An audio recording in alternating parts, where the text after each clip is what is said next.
小奶娃明明是仙草转世，却在出生时被坏人调包。由于每天吃不饱穿不暖，小奶包只好每天在街上捡垃圾，却没想到竟然被妈妈找回了家。而原本十分厌恶妹妹的哥哥们全都变成了宠妹狂魔。此时宋可欣刚抱着小奶包踏进屋，沈修言立马迫不及待奔向她，目光充满好奇。妈妈，这就是我妹妹吗？她揭开披肩，眉头不禁一皱，怎么这么脏？这是哪里找回来的妹妹？是垃圾桶捡回来的吗？言，宋可欣腾出一只手敲打沈修言的脑壳，怎么能这么说妹妹？她听到了会伤心的。知道了。沈修言揉一顿头发，眼里满是不服。哼哼，要是这个妹妹也像唐娇娇，不，现在改叫唐娇娇了。要是还那样作死，就算是亲妹妹，她也不会心慈手软的。楼上，宋可欣把睡着的月月轻轻地放在床上，这是她为月月亲手布置的房间，整个房间都是淡粉色的，色调温馨可爱。月月一沾到床，立马换了个更舒坦的姿势，呼呼大睡。老婆，沈渊在家等候许久，听见动静推门而入。阿渊，宋可欣一头扎进男人的胸膛，轻柔的声音带着细微的哭腔，我终于找到月月了。我知道，老婆别哭了。沈渊反手抱住宋可欣，低声安抚。宋可欣笑着拉着他走进床边，你快看，仔仔是不是很可爱？跟几个臭小子小时候挺像的。不过现在不能吵醒月月，月月一定是很久没睡过安稳觉了。宋可欣这几日寝食难安，于是也躺在月月身旁休息。沈月月迷迷糊糊睁眼，发现他挨在一个暖暖的怀里，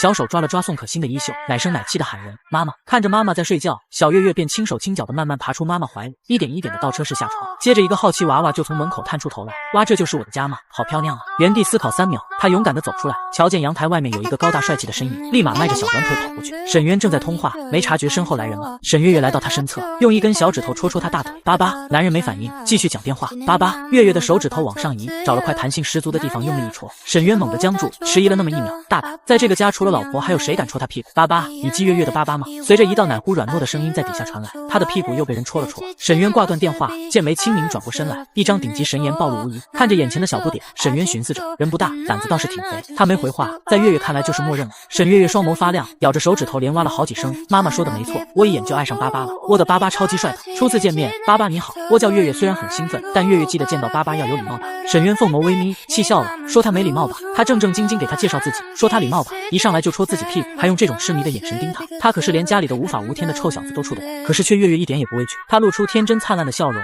小模样又乖又软。巴巴，月月终于找到巴巴了，再也不用羡慕有巴巴的小孩了，以后摘果果可以让巴巴举高高了，好开心呀！沈渊猝不及防被那一句句巴巴击中，这比他听过的假女儿喊的确实要甜得多呢。看着面前的小萌娃，肥糯糯的脸蛋带着自然的红润，搭配上天生的长睫毛大眼睛，他怎么觉得小肥仔越看越可爱了？沈渊回过神，握拳抵在唇边，轻咳一声，低声回应得到回应的月月开心的一把搂住他的大腿，小脸上满是幸福。巴巴，我喜欢你。一抹柔软贴过来，沈渊眉尾轻挑，唇角小幅度勾了勾。房间里，宋可欣醒了，睁眼没看见月月，他心下有过一瞬慌乱。月月在房里找了一遍无果，他出门一眼就看到外廊阳台上的两人。宋可欣快步过去，忽地被眼前的画面逗笑。月月这是在跟爸爸玩木头人不许动的游戏吗？月月回头，甜甜的喊：“妈妈，你醒了？”对啊。宋可欣摸摸仔仔头，又捧着唐某人的脸揉吧揉吧。阿渊，你别总是冷着脸，这又不是公司，你快笑一点，别吓到月月了。沈渊薄唇微抿，毫不委屈地跟自家媳妇控诉：“吓，他哪里怕我了？你见过哪个孩子一上来就戳他爹的屁股的？”宋可欣怔了下，偏头轻笑了声：“不怕。”月月笑着摇晃脑袋，打开胳膊把他们都抱住：“我不怕巴巴，我喜欢巴巴妈妈。”宋可欣想着月月第一天回家连爸爸都不怕，便牵起月月的小手去见见家里的其他人。好，月月最棒了，妈妈带你去见见哥哥吧。哥哥。沈月月脚步一顿，唇边的笑容逐渐消失。宋可欣感觉掌心握着的小手在颤抖，直接把月月抱在怀里。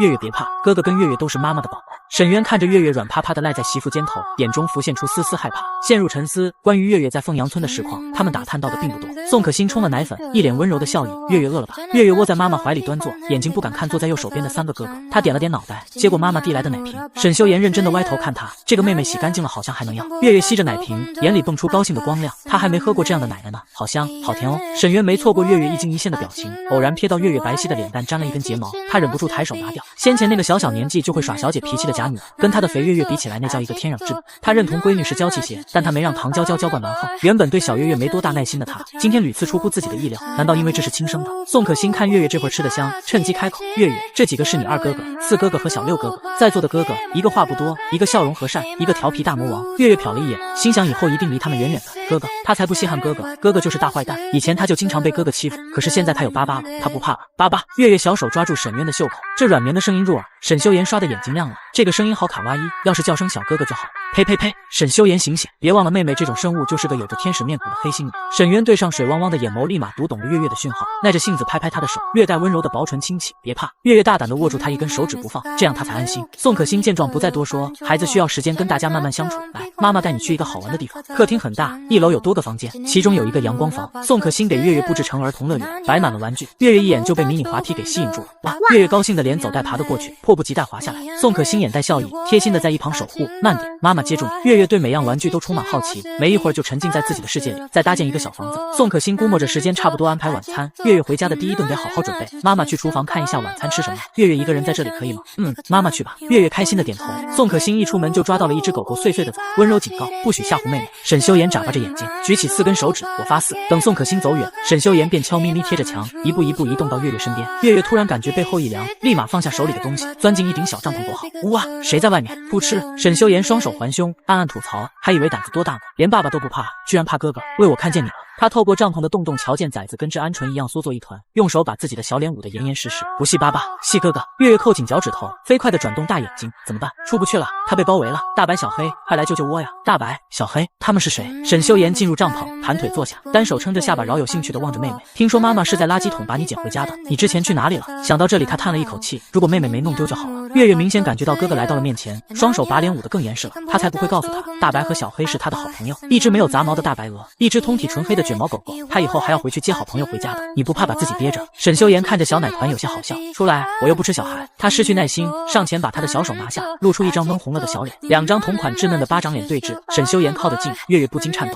他没有了委屈的扁扁嘴，捏起拳头准备反击，一双杏眸泛着水光，奶里奶气地问，找我干什么？沈修言眸心微正，他终于舍得说话了，不过他怎么一副警惕的样子，一点也不像唐娇娇那股嚣张劲儿。什么干什么？我是你小哥哥，我叫沈修言，以后你要叫我小哥哥或者言言哥哥，知道不？快叫哥哥！沈修言眼里满是期待，哥哥跟你说话呢，我不要。月月想到以前总欺负自己的哥哥，甩掉一滴眼泪，噌的起身避开沈修言逃走。喂，我没吓唬你。沈修言愣了下，后知后觉追出去，他是不是要去找妈妈告状？月月倒腾萝卜腿，一路闷头跑，在拐角东撞上一条结实的大腿，月月被撞到噔噔后退2步，眼看着就要摔个屁墩，一只大手赶忙抓住他的帽子，把人提溜起来，掂了掂，再稳稳地放下。一道冷冽的声音落下，看路，我不系故意的。月月委屈巴巴低头道歉，等待了10余秒，月月满脑疑惑，他怎么不说话？他都道歉了，怎么还不让他去找爸爸妈妈？他的路被2条大腿挡住，视死如归的仰起头，脑壳疼。这个大哥哥跟巴巴一样高，2个自己都没有他高，家里的哥哥好大只哦。沈思辰身上透着一股疏离感，沉默地看着眼前的小奶娃，他很紧张，竟然鞋子都忘记穿了。月月又气又着急，心虚的小手指指，语气奶乎乎的道，我道歉了，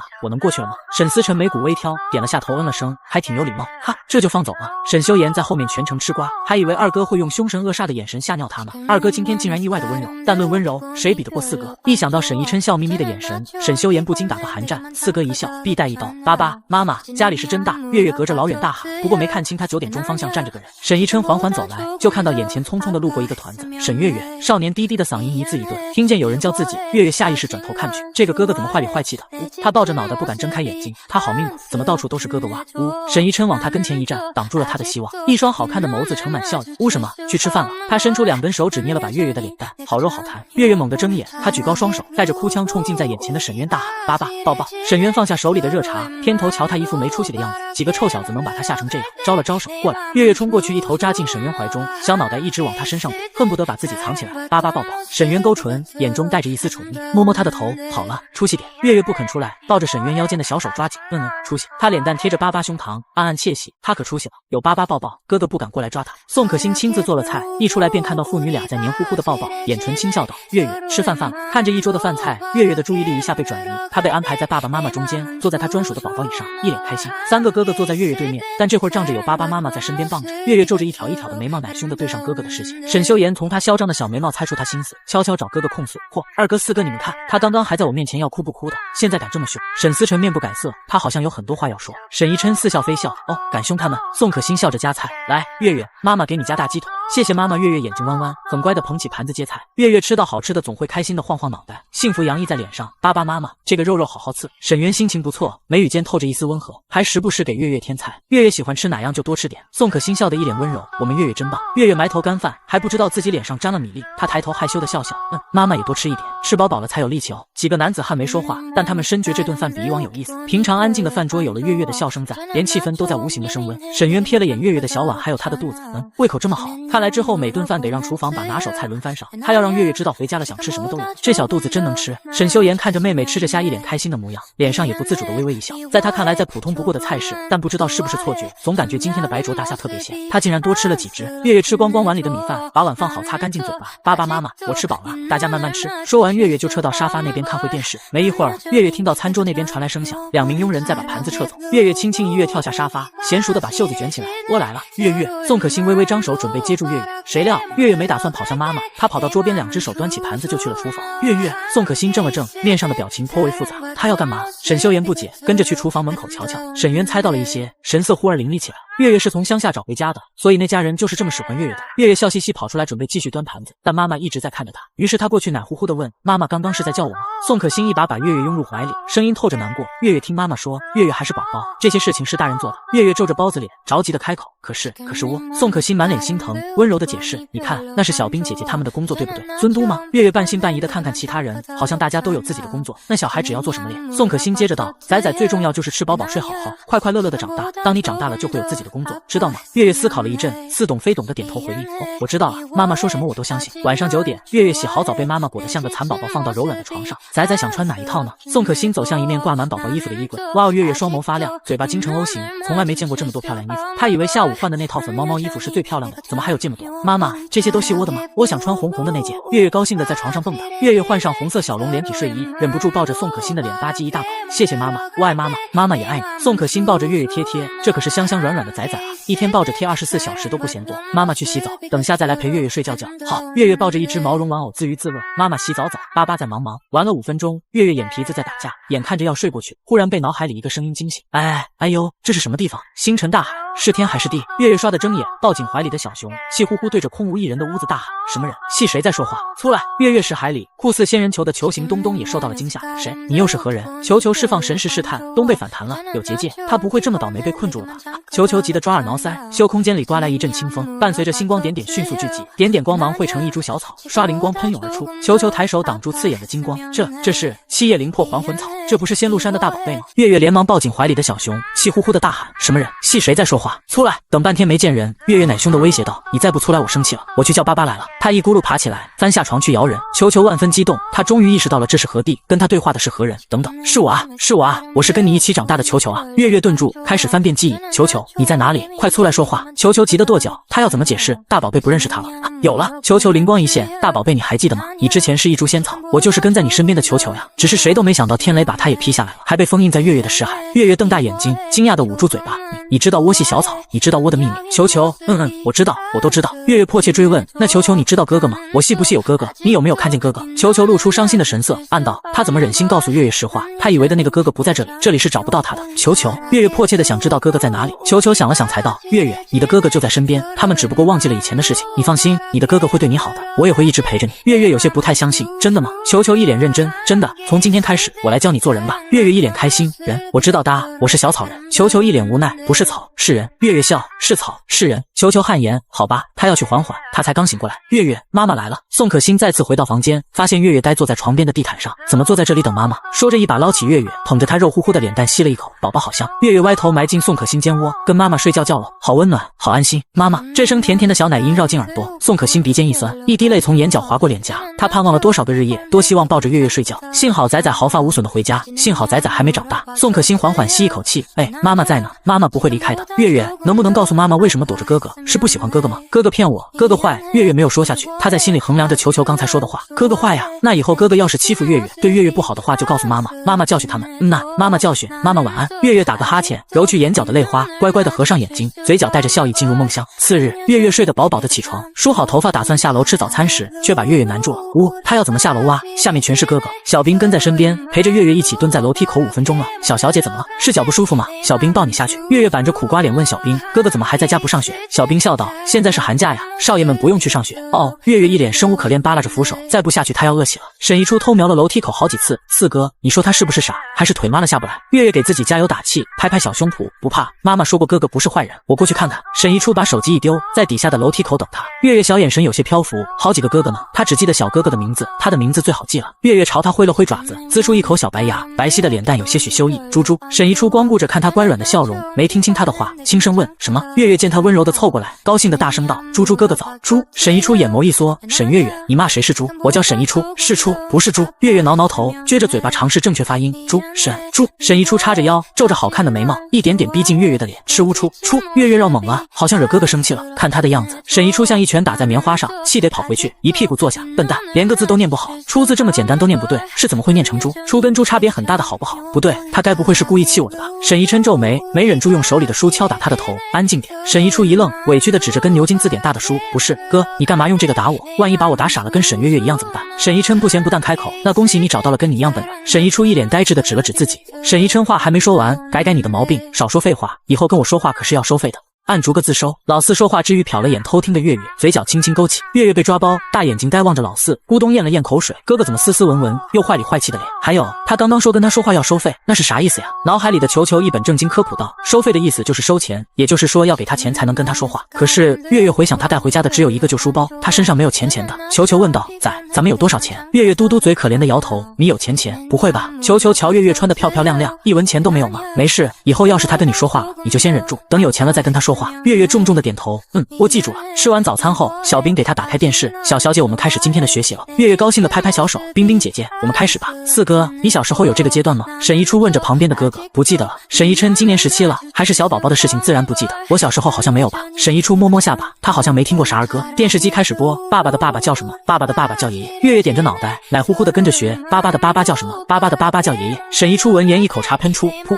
这还用学？动静太大了。月月凶凶的睨一眼哥哥的位置，小眼神全是控诉，小声一点，吵到他学习了。哥哥要学习，他也要学习哇，他将来可是要做一个大聪明宝宝的。小兵笑着拍手打节奏，小声的跟着月月念，眼睛一直在看向仔仔。天哪，小小姐太可爱了，连生气都这么可爱。月月的声音不停的响起，沈一琛忍无可忍，深深的看一眼小家伙，他很久没看进书了。好，算他输了，合上书本他先撤了。沈一初连忙跟上，四哥，等等我。刚刚工作完的宋可欣准备带月月出去走走，起身往客厅走去。在客厅自己耍的月月一看见宋可欣，立马抛开在花园偷摘的小花，打开双臂抱住面前的美人。妈妈。宋可欣揉了一把月月软滑的脸蛋，走吧，妈妈带你去玩。上车后，宋可欣让小林开车到世纪广场。月月一路望着窗外，在一处红绿灯前，她看见路边的小姐姐牵着狗狗散步。车开走了，月月脸还扒在窗上，眼睛跟着狗狗走。宋可欣好奇地凑过去，怎么了？月月看见什么了？月月转过头，眼神中有些失落。妈妈，我想我的好朋友了。好朋友？宋可欣回想了一下，根据调查到的资料没说月月有好朋友，是哪个小朋友呀？月月想妈妈怎么做？月月摇摇头，不是小朋友，是大白和小黑，他们是我最好的朋友。大白和小黑。宋可欣琢磨着月月的话，听起来像月月的宠物。小黑救过月月，有天月月跟王奶奶去挖竹笋，差点滑下山坡，一只黑狗狗从天而降冲过来叼住它。至于大白，那是一只月月在田边救下的大鹅，后来它伤好了就一直跟在月月身边保护月月。妈妈，他们被王奶奶关起来了，我能接他们回家吗？我想救救他们。宋可欣柔声安抚，好，妈妈现在就去接月月的好朋友回家。2小时后，他们抵达凤阳村，村口嗑瓜子的大婶乍一看，嘿，大贵快来看呐，那天来过的豪车又来了。你说说他们来干啥？上回不是找月月吗？走呗，上老王家看看去。老王家。王奶奶捂着右边眼睛，心里7上8下跟肋骨似的。大春啊，你说是不是有什么事儿？我这眼皮子咋一直跳？今早睁眼就开始跳到现在。王大春嗦一口面，不耐烦地瞅一眼，能有什么事？有那都是好事。不是，我这是右眼皮。王奶奶揉揉心口，感觉慌的脸。此时大门被人扣下，小林在前叫门，扣，有人在家吗？王奶奶扯着大嗓门问，谁啊？催命呢？敲什么敲？来了。闻言，小林眸中的情绪冷下几分，大胆。他之前也用这种语气跟小小姐说话的。王奶奶才打开一条门缝，便吓得咯噔一下。外头停了3辆车，站着8个黑西装的男人。他转动眼珠，往坏处寻思着，他们莫不是电视上说的大户人家的保镖？坏了，是不是来找大春要债的？大春，快！他回头悄声给王大春递手势，让他快闪。王大春一个机灵，扔下筷子一抹嘴，想办法从后门溜走。王奶奶眉眼一弯，从门缝挤出一个讨好的笑容：“那个，几位大哥找谁啊？”周围围观的众人看着这阵势，纷纷小声的交头接耳，不敢大声说话。小林恭恭敬敬地拉开车门：“夫人，小姐，请。”霎时间，众人嗖的目光看向车里出来的人，只见一个浴血团子灵活地蹦跶下来，小手拉着一位金贵优雅的富太太：“妈妈，我们到了。”王奶奶眉头一挑，听出声来，装出一副慈爱和蔼的模样：“哎呀，是月月啊！哟，这位是月月的妈妈吗？”王奶奶眼冒青光，眼神尽是贪婪。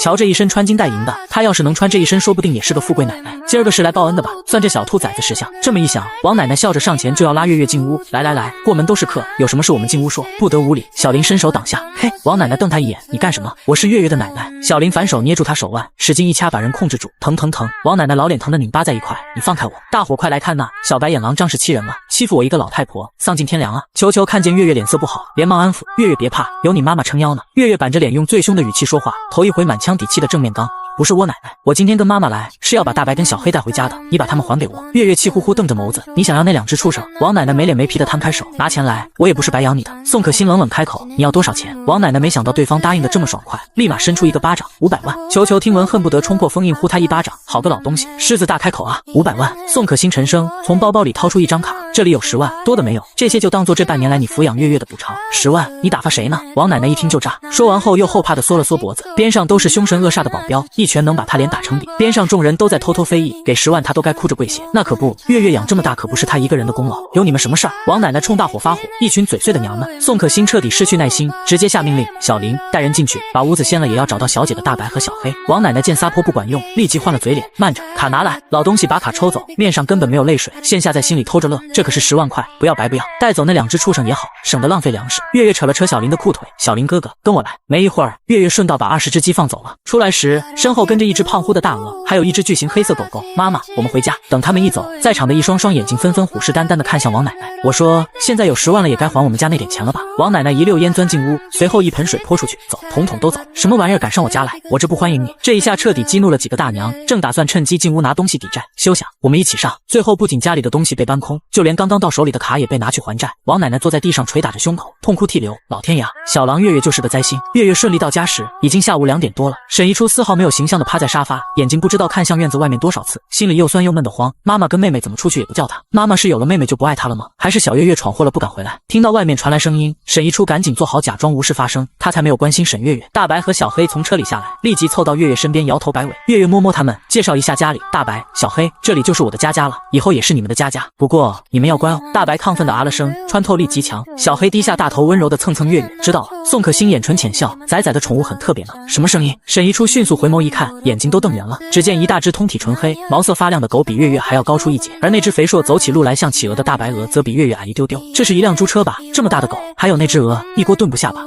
沈一初摇着头吐槽。宋可欣命人在院中树下为大白和小黑搭建木屋，佣人们看着那只异于常鸟的鹅和气势汹汹的狗，却没一个敢上前。见状，崽子一手夹住小黑的脑袋，另一手扼住大白的脖颈，随即冲众人露出一个无害的甜笑：“大家别怕，他们很乖的。”话音刚落，被他钳制住命脉的大白和小黑便连连点头，模样温顺至极。有了主人的保证，大家的胆子也大了些。管家最先上前，满脸慈爱地摸了摸大白的羽毛，小兵也颤着手碰了碰小黑，指尖传来丝滑毛茸茸的触感，让他惊喜地喂了一声。崽子则像模像样地给小黑抓背按摩，傻乎乎地笑着。院子里一片和乐。就在这时，咕噜一声打破了宁静，崽子小脸一红，立刻捂住自己的肚子，仰头望向母亲：“妈妈，我饿了。”宋可欣低眉浅笑，牵起他的手：“妈妈听到了，我们去吃饭。”餐桌上只有母女2人用餐，崽子抓起一块排骨塞进嘴里，吃得两颊鼓鼓，仿佛饿了许久。宋可欣在一旁温柔地给他喂饭，心里却有些诧异，月月的饭量远超同龄的孩子，几乎每顿饭都要多吃一点。这异于常人的食量，正是因为他神识广阔，而凡间灵气稀薄，只能靠大量进食来补充元气。此刻，崽子只知道下山后要吃饭才不会饿，端起碗接过勺子，大口大口地往嘴里扒着饭，拌着汤汁吃得格外香甜。宋可欣眼底满是宠溺，没忍住捏了捏他肉嘟嘟的腮帮子：“月月喜欢就好，下次妈妈还让方姨给你做。”不远处的沈一初偷偷看着这一幕，又瞥了眼妹妹碟子里堆成小山的骨头，不禁撇嘴：“小猪崽，这一顿比他午饭吃的还多。”午觉睡醒，崽子发现大白和小黑的专属木屋已经建好，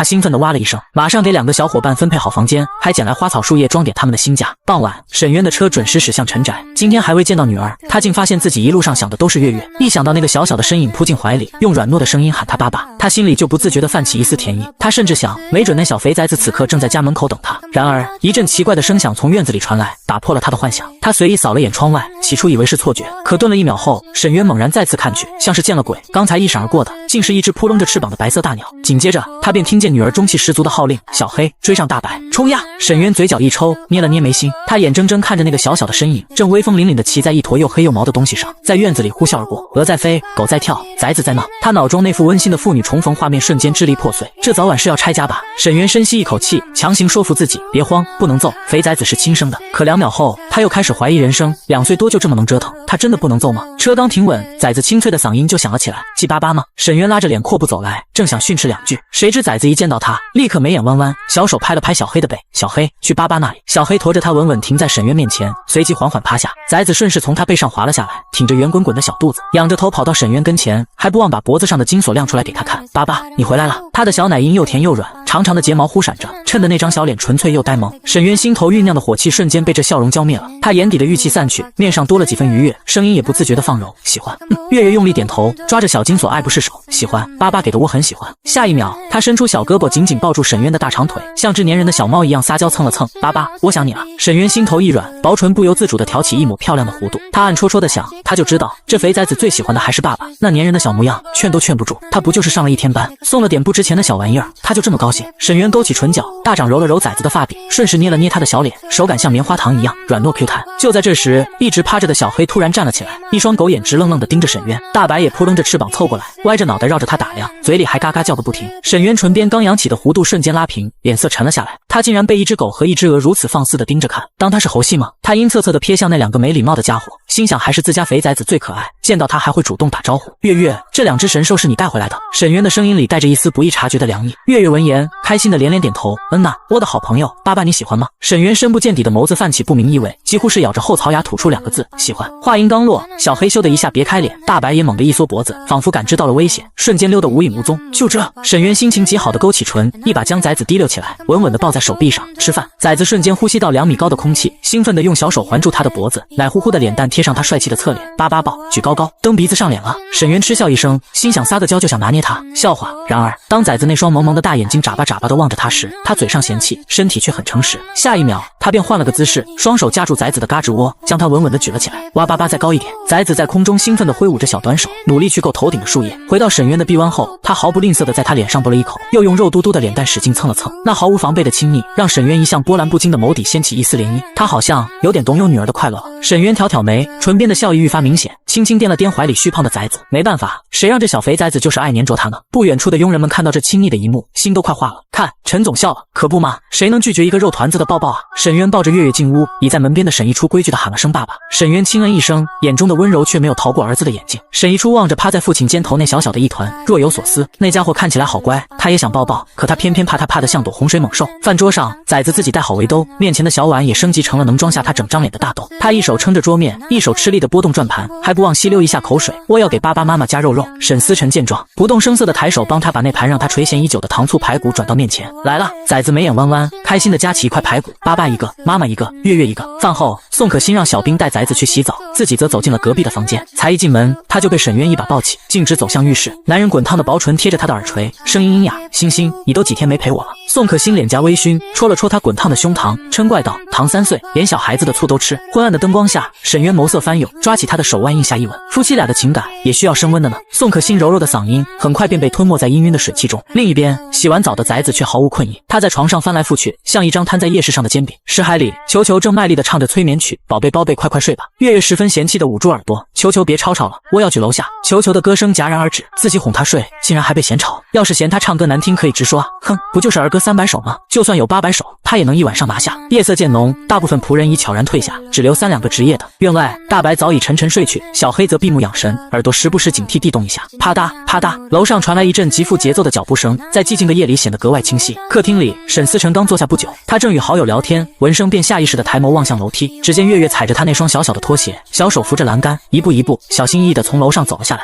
只有一个哥哥。崽子习惯性地蹲在楼梯口，探头探脑地偷看，确认安全后，他一溜烟钻进了厨房，打开那个琳琅满目的冰箱，伸长了小手，努力去够倒数第2层那串晶莹的葡萄，怎么没有裂？他明明感觉指尖已经碰到了，于是踮起脚尖，不甘心地又摸索了一番。就在这时，一个清冷的声音在他头顶响起，高大的身影瞬间将他小小的身躯完全笼罩。需要帮忙吗？崽子浑身一僵，连忙放下手，乖巧地站好。他呆呆地望着沈思辰，小脑袋飞速运转，完蛋了，妈妈说的哥哥是哪个哥哥？哥哥太多，名字和顺序都记不清了，这是大哥哥、二哥哥还是三哥哥？忽然他眼睛噌的一亮，想到了一个绝妙的主意，高高大大的就叫大哥哥，小个子的就叫小哥哥。沈思辰看不透他的小脑瓜在想什么，但至少他这次没有逃跑。崽子酝酿片刻，虚握着拳头，冲他露出一个讨好的微笑。大哥哥，可以帮我拿一下葡萄吗？沈思辰嘴角机不可察的抿了抿，声音依旧冰冷，我不是你大哥哥。哈！崽子彻底懵了，眼睛睁得溜圆，连呼吸都变得小心翼翼。我是你二哥哥。瞥见他呆萌的模样，沈思辰罕见的勾起一抹淡笑。他洗净葡萄，递到月月面前，诺，谢谢二哥哥。崽子高兴的双手接过，迫不及待的嗷呜往嘴里塞了一颗。短暂的交流结束，沈思辰回到沙发坐下，可是注意力却已然分散。他有些好奇，这个静悄悄的小家伙又在捣鼓什么。只见崽子正一个人玩得不亦乐乎，一脸兴致地盯着矮桌上的乐高飞船。这个大飞船好棒哦！他忍不住伸手摸了摸，又碰了碰。然而就在他撤回手时，袖子竟勾住了积木。崽子下意识的一用力，哗啦一声，巨大的飞船瞬间散架，零件散落一地。